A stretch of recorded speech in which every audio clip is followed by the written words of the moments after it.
There are many tools that you can get for Cricut crafting, but you do not need all of them. In fact, I think there are just 7 essential tools that all Cricut crafters should have for getting the best cuts and the most beautiful results. So I want to go over each one along with some hacks for what you can do if you don't have that tool yet, or you can't find yours for whatever reason. No judgment here. And then stay tuned to the end when I'm going to share the tool that I think is the most useful of all 7. So first up, the Brayer. The Cricut Brayer is one of the first tools that you'll want to use, and I think it's the best use of it is really to get your material well adhered to your machine mat. Now it's marketed as being for applying fabric, but here at Jennifer Maker, we use it to press cardstock, vinyl, and infusible ink, and pretty much anything else that we need to our machine mats too.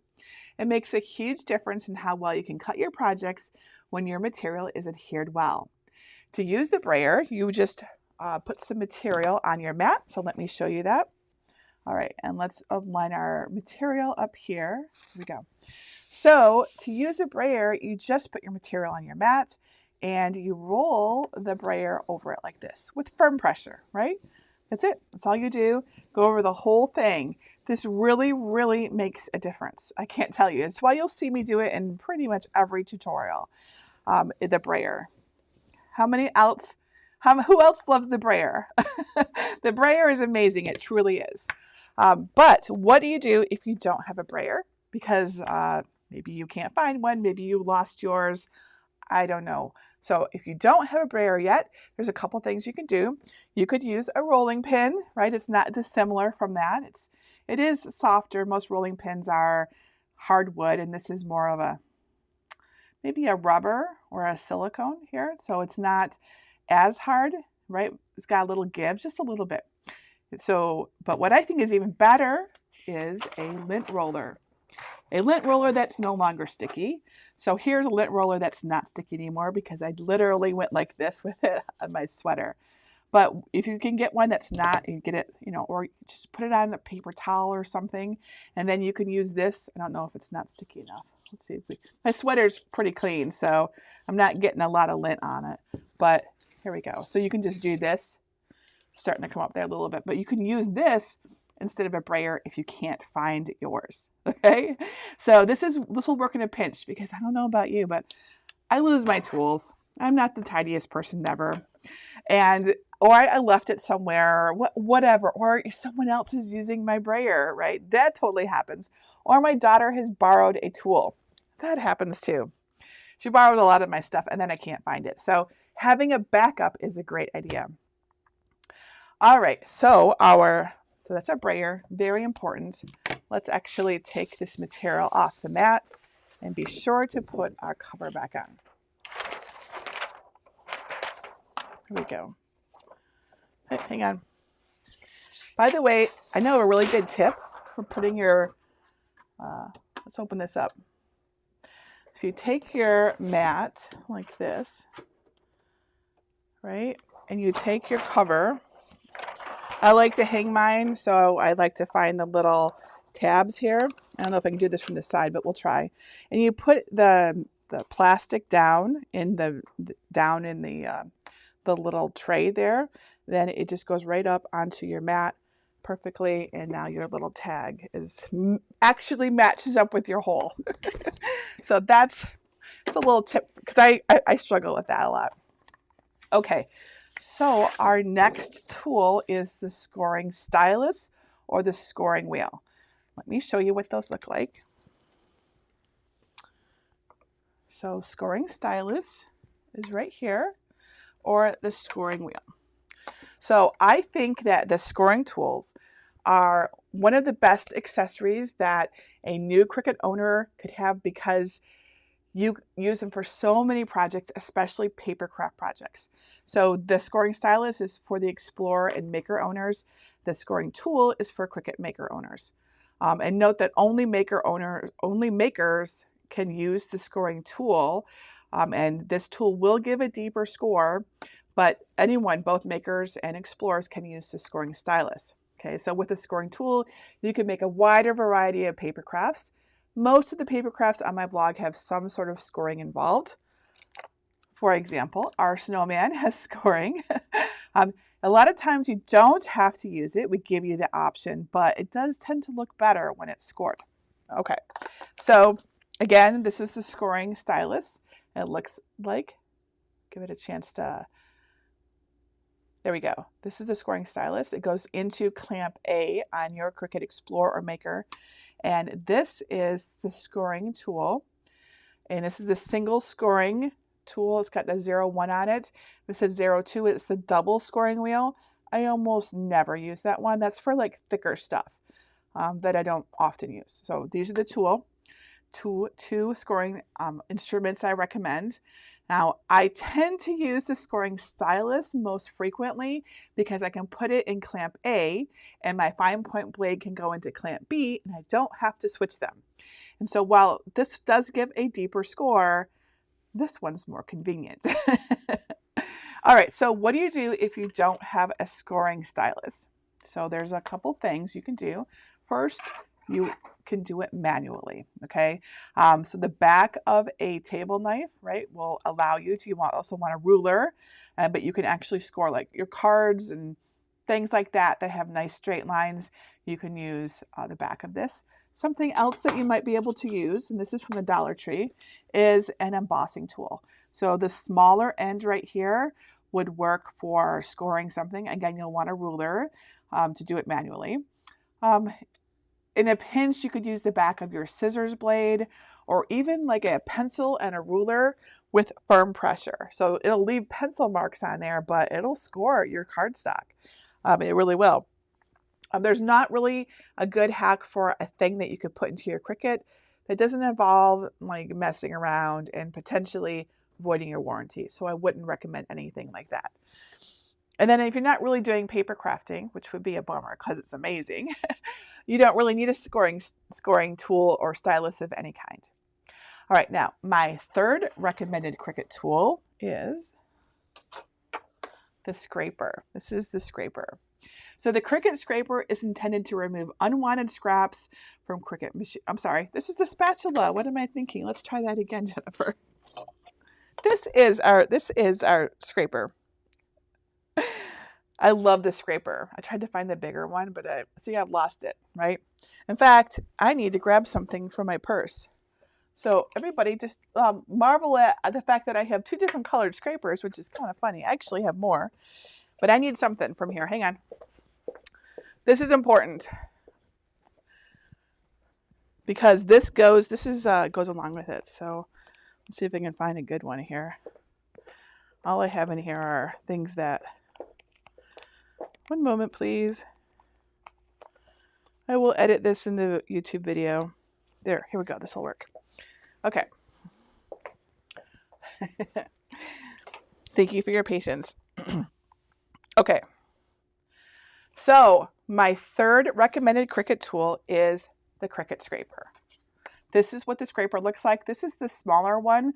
There's a larger one they can get that's about 3 inches. I really like that one too.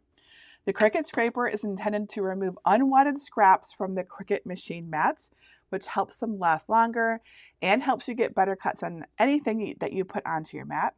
It's also used to burnish materials like vinyl and remove air bubbles and wrinkles, right? It's really great, right? Just like this. I also use it for creasing folds in paper crafts, and it will give you a nice sharp edge on the fold. So what do you do if you cannot find or don't have a scraper? You can use, and I use this for the longest time, you can use something like an old hotel key card or an old store loyalty card or bank card or something like that. This plastic is really similar to the plastic on the edge of this. So when I can't find my scraper, I just use this and it really works pretty much just as well. It's not quite as stiff. It's a little bit more bendy than this one is. This one doesn't bend at all. It's very rigid, but it still does a great job. And I have been known to, when I just can't locate it, I'll just take a card out of my wallet, just like I did a second ago to do this. Okay, so that's my third tool. Very important. Let's set that with that. I don't need that hotel card anymore. All right, my fourth tool is the spatula. This is the Cricut spatula right here. Uh, and the funny thing is that I didn't use this for the longest time, right? I got this in a set from Cricut and I'm like, what would I need a little spatula for? And then I discovered it was super useful for lifting delicate things off my machine mat without ripping or tearing them. And now I use the spatula often when I'm cutting intricate projects, right? Those little tiny things can really get difficult to pick up. So if you can't find, you don't have a spatula, you can use a butter knife instead. It's got a very similar shape to this. So a butter knife works. Our Dollar Tree actually sells knockoffs. I don't tend to use them because I usually have enough of the Cricut spatulas around, so I don't know if they're any good, but if we can use a butter knife, I imagine we can use one of these. I mean, it looks identical. In fact, I don't, yeah, and this is $1.25. So this is certainly an option if you don't have the Cricut one. There's no reason, in this case, I see no reason to use the Cricut one. If you don't, if you don't already have it, you don't need to go get it. Just use a Dollar Tree one or use your butter knife or something like that. But I do recommend something like this that you can use. All right. The fifth one that's so important is the weeding tool. So here's one. I have actually several that I use for weeding. Here's another one, and here is the piercer. I also use this for weeding. So the weeding tool is used for lifting. It's vinyl. It's used for weeding vinyl, absolutely. So whenever we cut a piece of vinyl, we need to remove the excess, and these are the best tools to use for that.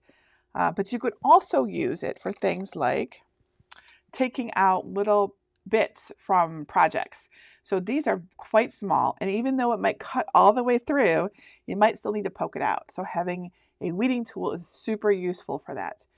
And I want you to note that this one here has a little hook on the end, and this one doesn't. So there's a difference between the two. Sometimes when I can only find this one, I like struggle the most with weeding when I only have this one. This little hook here is my nemesis. I want you to see that. Let's get that to focus for us. There we go. You see that little hook on the end? Some people love this one. That is not me. I don't love this one. So this one can be really hard to use, I find. I prefer this one here. And then when I just need to like poke something or just kind of grab the corner of something, this like piercing one works really well. Okay, if you can't find your weeding tool or you don't have one yet, you can use a dental tool, which I don't have here, but it's the kind that the dentists use. Joy of joys, when they're doing things with your teeth, the little pointy end. So you can use that, but you could also use a fork and a pinch, right? Or a toothpick, right? You just need a pointy end, something like that. Something else that some people like to use, and I've done this before, is to get a mechanical pencil and then take out the lead and put a pin in it. And that acts like the piercing tool. So there's a lot of ways that if you get stuck, you can't find something, you could totally just improvise it. Because what's important is that it's a sharp, pokey little end. That's what we want. So yes, so just a regular sewing needle, and you just put it into a pencil. It might be, you got to find the right size of sewing needle. I have a tip for this. I just can't remember the size of it right now, but so you might need to experiment with what you have. It could also, so it needs to be a sewing needle, not like a pin that we put into clothing when we're sewing, like a quilting pin, not that type, because it's got the little ball on the end. So you want just a regular sewing needle for this one. And there's really actually a lot of options for weeding tools, but that's a pretty important one. All right, so I don't know what number we're up to. 5 maybe? So the next tool that I highly recommend is the Cricut TrueControl knife. And here is a well-loved one that I have right here. It's missing its cap. I have several of these. It's also gunky. That's because I use it so much. I love the Cricut TrueControl knife. I have several of these, and I use it for so many things, for opening packages, for cutting, like sometimes a little bit might not get cut off properly. for cutting my materials down to size, so many things. I love it, and I have several, and I have lost the caps to many of them. But it works really, really well. Even though we have cutting machines, I really recommend something like this because it can take a project that you might think is ruined and fix it. Or it just helps you get from A to B faster, right? If you don't have the Cricut TrueControl knife, you could instead use a utility knife. So this is like a box cutter, but the end is really similar. It won't give you as much control, but it will still have a similar cut. Dollar Tree sells a craft knife set. I haven't used theirs, but it's probably okay. An X-Acto knife also works, you know, so something more upscale. So you might already have this, just not, you know, might not have it. And then if you're not into Dollar Tree or you can't find it, this is a really good knife, a really good brand. This is Greg's. He let me borrow it for this video. He made me promise I'd return it. But this is basically a box cutter, but it's a really, really good blade. So, but the one that I use most of the time is the Cricut one. And that's why it looks really well loved. To clean that, by the way, we just take some rubbing alcohol and we can get all that adhesive off and make it nice again. I don't know what to do about the missing cap. However, I'll have to work on that. I'm sure there's some hack for that I don't know yet. If anyone knows, let me know, because I have lost most of my caps. And in my defense, it's probably not just me. My daughter Alexa borrows this knife like all the time. In fact, there was one of my first ones. It was really cute. It was a pink one instead of a blue one.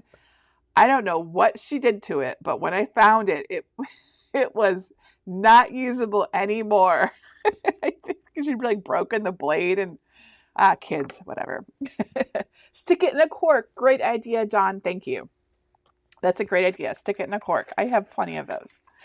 All right. So let me show you my last one, my last Cricut tool, and that is the Cricut Trimmer. I love the trimmer. It is so useful for getting my material down to the right size, right? So if anyone is unfamiliar with this, it is just a little plastic trimmer, right? There is a ruler. A lot of people don't realize this, but on the side here, where's my ruler here? I just need to pull it out. It's right here. It pulls out from the side. There's like a little hand thing right here. So it pulls out from the side like this, right? And so let me demonstrate how this works, just in case you haven't used the paper trimmer before. So you just lift up the side right here, right? You've got your ruler extended. You can put it right in here. You keep your paper up tight against here so it slides. You can slide this down so this helps it stay in place. And let's say I wanted this to be 8.5 by 11 instead of 12 by 12, right? So I just take this to the 8.5 inch line right here, right? So there's 8.5, you can see that, right? And I make sure it's just tight up to the edge there. And then I'll show you from the top here, since we can't see it all. All right, so here is the actual blade. It's in a safety thing, but you can see it sticking out right there. So you just press down and slide. I usually do it twice. So I go down and then back up, and then the piece is gone. And now I have the exact size I need, which is really cool. So it works great for getting your paper down to size, or when you cut something and you have leftover that you want to save as a scrap. It's also a great way to get a nice clean piece. If you're using Cricut Smart Materials, you want your edge that you feed into your machine to be nice and straight. So using the trimmer is great. They sell a 12-inch trimmer and a 13-inch. I think this is the 13-inch. Let's see. It looks like it is. Yes, this is the 13-inch. The 13-inch is what you'll want to have. That's the one I recommend you get. The older one only goes to 12 inches, which is fine for 12 by 12 paper, but if you're using Smart Materials, you'll need it to go up to 13. So, and then on the back, you can keep replacement blades back here, right? So that for your, if you need to replace it, there's like little things, and then you just slot them in there for replacements. and that is the Cricut trimmer. So what do you do if you don't have the trimmer and you still need to trim things? Well, so I recommend that we go back to, if you have the TrueControl knife, that's great. If you don't, then you just want to use your utility knife or something. And then you just get yourself a cutting board, right? Or better yet, a self-healing mat like this is right here, and a ruler, and then you just cut. This is the old-fashioned way of cutting, the way that I used to have to do it back in the 80s when I went to graphic design school and used a big old-fashioned light box. This is how you would cut it. So, but a ruler, a metal ruler specifically, when you're using a craft knife, is what you'll want for getting everything down to size. So, of all of these, the tool that I think is the most useful for Cricut crafting, any guesses? The one that I think is the most useful is actually this one, which is why I have many of them, and some of them definitely have seen better days. It's the Cricut TrueControl knife. Even though it's like not actually even used in the machine, it's just so very useful to be able to cut things down to size, cut scraps, fix up mistakes so that I don't have to redo a project, so many things. And so if you could only get one tool, this is the one I would recommend, because really everything else has a really good hack. Now, of course, if you just have an X-Acto knife is good, yes, and I used to only use X-Acto knives before I learned about the Cricut TrueControl knife, but since I've had one, I've only been using this one, and it's not because it's Cricut brand. It just works really well. The blade is really strong. My X-Acto knives, I don't know what the difference is in the blades, but I used to have a lot of issues with my X-Acto knife blades. And I've been using them for a really long time. I remember my mom got me an X-Acto knife kit for Christmas when I was in my teens. So I've been using them a long time, but the blades are really high quality. And even though this blade is a little gunky, it'll still cut great. So there's something about them. It might be that it's made with the same German carbide steel that the blades are for the Cricut. I don't know. I probably should know that, but I don't. And then you can also get them as, like, I think that this might be the weeding kit, and you can change the tip on it, so you can get the different tips for it too. And it's got this nice comfort grip. I'm sure there's probably some X-Acto knives out there that have them. Mine just didn't have it. It was just this little aluminum barrel. So this is my favorite though. This is my favorite now. You can get new blades. You can clean the blade. I just clean it. I have replacement blades. I have them sitting right over there. I've never actually changed my blade.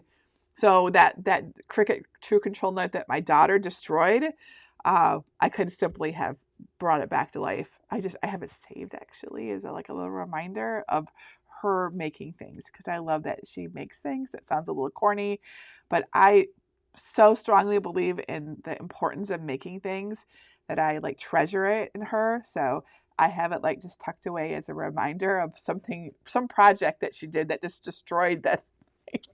She does she makes bigger, tougher things than I do. So she does woodworking, she does metalworking, she does 3D printing. So all those things are pretty hard on craft knives, if you're curious. She doesn't do a lot of paper crafting or vinyl crafting or anything like that. So that's my favorite. Okay, I bet you've got questions for me. I'm happy to answer any questions about these 7 tools or anything else really about Cricut tools. I see that we have lots of questions here. Okay, if your brayer gets dirty, how do you clean it? I haven't had that problem, but I imagine that it's possible if you ran it over maybe a print and cut project that was still wet or something. Usually for cleaning anything, I use good old-fashioned alcohol, rubbing alcohol, and a lint-free cloth. It works really well. I haven't needed to clean my brayer. Got a little piece of paper on it, but I think that would work well with this surface, right? I would avoid anything that's a harsh solvent, like no acetone or anything like that. That might hurt the surface of your brayer, but rubbing alcohol should be just great. Rubbing alcohol will clean almost all of your tools. In fact, if they get little bits of adhesive on them, which is common, or anything like that. Nadine says, can I use the Stylus with the Joy? Sadly, you cannot, but I have a tip. I actually have a tip for those of you on the Joy And those of you who want to use your Cricut to score but don't have a scoring stylus or the scoring tool. Okay, so let me show you. What we want is a dashed line here, and a dashed line will allow you to fold it without needing to have the scoring tool, right? So you can go over to shapes, and there is a line shape, which is right here.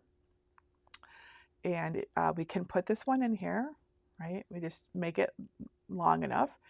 And it even shows up like it's a score tool, but, or sorry, a score line, like a dash line. It shows up like a dash line, but it's actually just still score. Its operation is set as score. And if I change it right now to cut, it just goes to a solid line, right? So there is no built-in function for a dashed line, which is the best way to get a faux score line. So what you can do instead is I'm going to drag this over here, and you can make it a lot shorter, like a 1/4 of an inch, right? And then I'm going to zoom in on this. I zoomed in by using Command 2, by the way, for those who don't know. So we're going to duplicate this right up here. Here it is. So what we're going to do is make our own dashed line like this. Now, the easiest way to do this is to duplicate it a bunch of times. So I'll just duplicate it. I'm going to right click on it and duplicate it, and just keep doing it. And when I need a bunch, I can just select them all like this and then do duplicate. I do this all the time. When I need a whole bunch of something, I just keep selecting the groups and duplicating. So, you know, it's like exponential, right? Okay, so we have probably like 8 now, maybe 12. All right, now let's zoom out. We need that line to be, my card is 7 inches tall. We need our dashed lines to be 7 inches tall. And I'll use this as a guide. So what I'm going to do is drag one down to here, okay? Then I take all the rest and I select them all like this. And I come up to a line, and I want to do a line center horizontally, and I'll put them all into a row down my screen. Well, they're kind of grouped. See, they're kind of grouped up here, and there's that one down here. So still not quite right. So while it's still selected, you go to a line and you do distribute vertically. And now you can see we have all of our little dash cut lines. We do attach like this, and we drag it over onto our project. And we want to make sure it's centered. So we select the card and the score layer, and we do align center. We can do center like this. Ta-da! And you just make sure everything is attached like this. And now let's double check that we got everything. It looks like just that one thing. So now we have a dash cut line, and you can do this for any project that you don't want to use your scoring tool for or whatever. And so you click on mat, 12 by 12, confirm. Here's our mat. We put our paper on the mat, press it down, be sure to brayer it. The better your material is adhered to your mat, the more likely you're going to have a nice clean cut.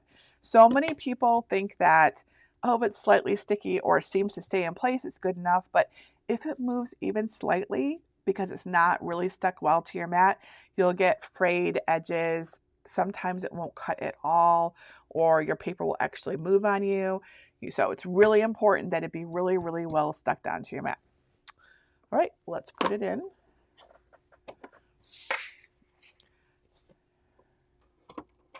And we're going to need our marker again. So let's feed that in.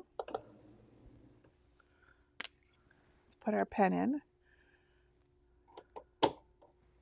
Put our cap on. And in Design Space, we just need to connect to our Explorer, and we'll use medium cardstock for this. The pressure can be whatever.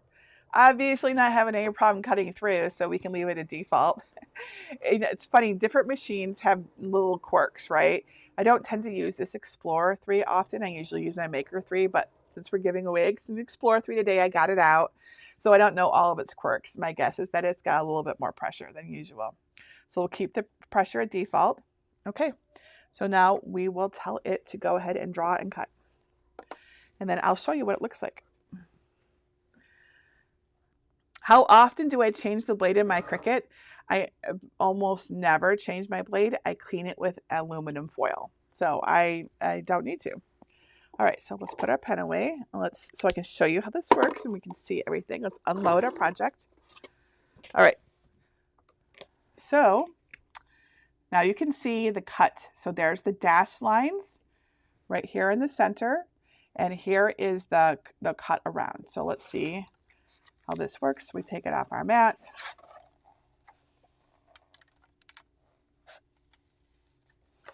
Just like this. So now because we have this dash line, it basically tells you where to fold it and folds much easier. So normally you'd have to match up your edges, right? But with the dash line, you can just literally go like this and it's done. And it's a nice, super clean fold, right? So that's why we'll use this project for, we'll use these dash lines for a lot of projects that we want everyone to be able to cut, whether you have a score tool or not. So our snowman has score tool versions and no score tool versions. We put those dash lines in for you so you don't have to, but you can always do it yourself by making them like I just showed you. Was that helpful? I get a lot of questions about how we do that, so I hope that it did. We'll save this little video so everyone can come back and look at it, and every time you ask me, I can share this video with you too. Glenna says, does the Cricut perforation tool have the same effect, or are the cuts it does too big? It does have the same effect, but you have to switch your tools. So I don't really use that perforation tool hardly ever. Pretty much never do I use it. I feel like it's a really specialty tool. There might be something that you want that you would want to just perforate, but if I'm going to put those dash lines in, I'm probably just going to, it's going to be in the pattern already or something like that. So, but yes, you could use the perforation tool that comes with the maker for this if you wanted. Definitely. Tracy says, can the blade on the paper trimmer be replaced? Yes, you can get replacement blades. You can replace the blade. It's on the back. Let me show you what it looks like. You can see the little blade right there. So they have little replacement blades, and in fact, you can keep them right here on the back, right? So there's even a place to store them. I don't have any back here, but this is where they would go right in here. Occasionally, if you have a paper trimmer, sometimes they came with them, like early on. I don't think anymore, but you might actually have some replacement blades on the back side of your Cricut trimmer. You might want to flip it over and check. But yes, you can totally replace these. Also, these tend to pop off. Like it just happened to me the other day. Let's see if I can get it off again. I don't know what I did. I bumped it or something. There we go. So, oops, there we go. This is how you replace it. So, right. So if that happens, you can just put it back together because that happens. I'm like, oh, in other words, you didn't break it. That's how you just change it like that, right? So it'll go right back on there. It's not broken. Cindy says, do you have any ideas on what to put on the end of the piercer to prevent accidental pokes?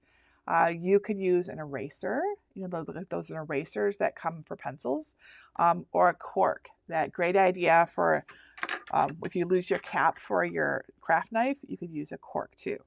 So that's what I'd use, an eraser or a cork, and then you can put it on there. Because I agree, I've definitely poked myself on my piercer before too. Susan says, is there a cheat sheet regarding these tools with your recommendations on your website? There is not, but that's a great idea. I will make one. I will put it on my list of things, of cheat sheets to make. I have many cheat sheets at this point, probably close to a dozen, but I don't have one of just tools. So I think that would be an awesome one to make for sure. Let's see here. Can we change the setting to where it will run it twice each time instead of once? Yes. In that material setting box I showed you, you can change it to cut like 7 times if you want. You don't really only want to use that for a really stubborn material. I don't think I've ever cut that many times but you might have something that you really want to cut in your Cricut and it just needs a lot of cuts. So you can just make a new material setting for it and have it cut a lot of times. And Melody says, what's the size of the big mat on your table? This is the Cricut self-healing mat in, I believe it might be blue, might be green, I'm not sure. I think it's blue, not green. And it is 18 by 24, right? So this is I love this mat. The mat could be my second favorite tool, but it's not quite a tool, is it? It's more like an accessory. I use this mat all the time. I keep it taped down so it doesn't move around with a little piece of painter's tape. It looks like this. Nice big mat. And this is the side you always see, but it actually has another side, which has got all of the measurements on it, and grid lines. It's even got these diagonal lines. This side is great for cutting fabric. I rarely use this side because for practical purposes, it's actually hard to get it lined up on my camera. So it always appears a little bit like off center, and that drives me nuts. Like it distracts me. So I figure it probably distracts you. So I use this side. Also, this side tends to show a lot of things really nicely. It's a very pretty design. Look at it. Look how pretty it is. See? So that's all this is. It's a self-healing mat. So I can use my blade on it and it won't harm it. Right? It's also really easy to clean. If I get like gunk on it, I can just take some rubbing alcohol and clean it up. And so it's really useful little item there. All right, I think that we've gone through everything. Okay, so just to recap, my favorite tools: the Brayer. Next was the scraper. I think the scraper tool. Next, I think was the spatula. Let me know if I'm getting any of these wrong. The spatula. Then we had the weeding tool. And then we had, oh, nope, I definitely missed one. I'm missing the scoring tool. Where's my scoring tool? Here it is. Scoring tool, scoring stylus or scoring tool. That was number 2, I believe. All right, so 1, 2, 3, 4, 5, and then the Cricut TrueControl knife, and then the trimmer. These are my 7. These are my 7 go-to. I always have these 7 when I'm crafting. I have them at home. I have them here at the studio. Okay, occasionally I lose them. That's why I know about lots of other ways to do things, but these are the 7 I recommend. And this is the one that I recommend that you really get. That is as difficult to just find a replacement for that is as good. Elizabeth says, can we use the scraper instead of the brayer? Yes, you can use the scraper to get your material adhered to your mat. You can use it like a burnisher, right? It's got a kind of a sharp end, so you want to be careful not to scrape anything too much, but it will work. I did use this for a while in the beginning before I discovered the joys of the brayer. So yes, I just like the brayer better. All right, I hope that was helpful. If you have any questions at all about Cricut tools or Cricut crafting, I encourage you to come to my Cricut Crafters group at jennifermaker.com/Cricut Crafters. It's an awesome place. There's more than 500,000 of us doing Cricut crafting, and it's really friendly and warm and welcoming too.